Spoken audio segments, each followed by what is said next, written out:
बहुत सारे लोग देख रहे हैं, बिना देखे बस आंखें बंद करके और शुरू। अब हमें मालूम नहीं कि क्या क्या चीज चल रही है, कहाँ छोटी की मात्रा, कहाँ बड़ी की मात्रा, कहाँ छोटी होगी कहाँ बड़ी होगी, सब वही पुराना कैसे चालू हो जाती है। इसलिए इस बात का ध्यान रखना। फिर हमने आपको बताया था 8 काव्यों के बारे में कि 8 काव्य कौन कौन से पढ़ने हैं और क्यों पढ़ने हैं। तो एक बार उसको थोड़ा सा रिपीट कर रहे हैं।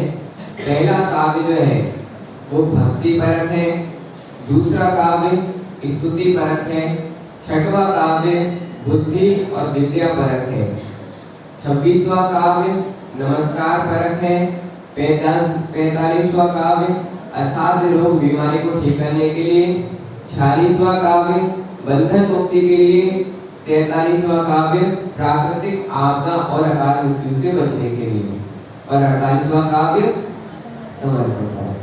तो इस प्रकार से ये 8 काव्य बड़े महत्वपूर्ण हैं। सबसे बड़ी विशेषता भक्तामृत जी की है कि व्यक्ति के अंदर जितनी जितनी प्रकार की इच्छाएं हैं उन सभी इच्छाओं का निवारण भक्तामृत जी के अंदर में दिया हुआ है।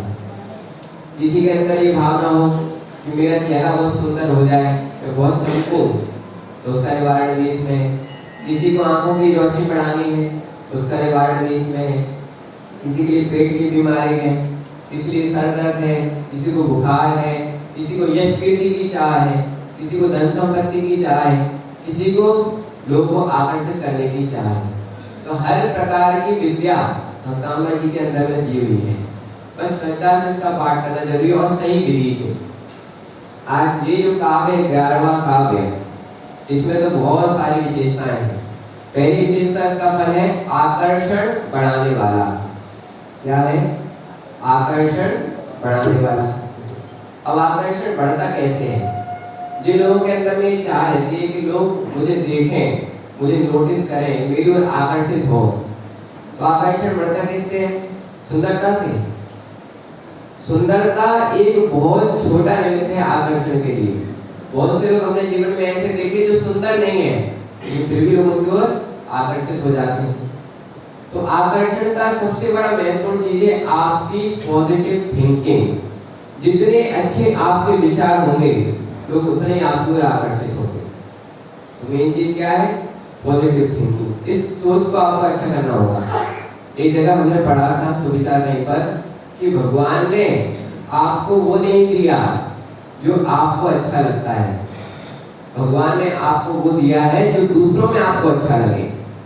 ऐसे गुरु ने शिष्य को वो नहीं दिया जो जो शिष्य को अच्छा लगता था। गुरु ने शिष्य को क्या दिया? जो लोगों को उसमें अच्छा लगे।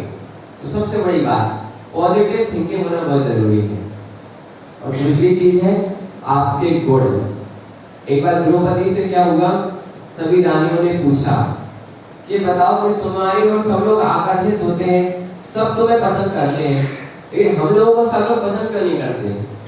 तो द्रौपदी ने बड़ा अच्छा उत्तर दिया कि मैं अपने पति के सोने के बाद सोती हूँ और उसके उठने से पहले उठ जाती हूँ और अपने पति की हर आज्ञा का पालन करती हूँ, इसी लोग मुझे पसंद करते हैं। आप लोग नहीं करते हो, इसी लोग पसंद नहीं करते। तो जीवन में गुणों की वृद्धि होना चाहिए। तो ये जो काव्य आकर्षण बढ़ाने वाला, ये हमारे जीवन में गुणों की वृद्धि करता है। अच्छा एक बात बताओ, सुंदरता आकर्षण को बढ़ाती है, थोड़ा सा निमित्त है। तो पुरुष ज्यादा सुंदर होते हैं कि महिलाएं ज्यादा सुंदर होती हैं? बताओ कम जी। पुरुष ज्यादा सुंदर होते हैं कि महिलाएं ज्यादा सुंदर होती हैं?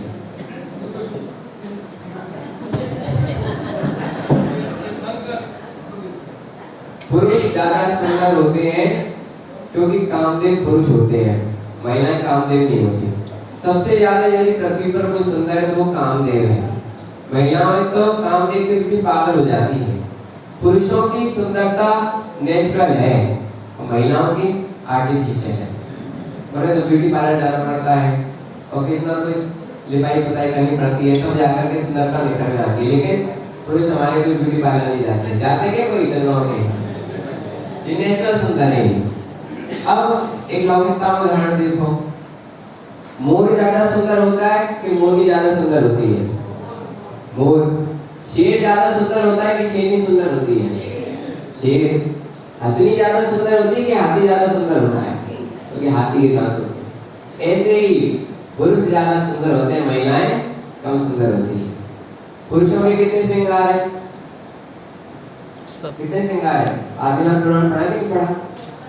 16 श्रृंगार पुरुषों के हैं, महिलाओं के 14 श्रृंगार है।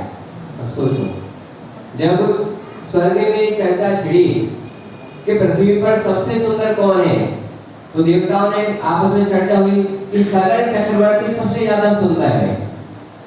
तो देवता तो परीक्षा लेने के लिए आते हैं, तो 2 देव स्वर्ग से उतर करके आए। तो उस समय सगर चक्रवर्ती क्या कर रहे थे? व्यायाम कर रहे थे, कसरत कर रहे थे। तो उन्होंने जब सगर चक्रवर्ती को देखा तो देखते रहे।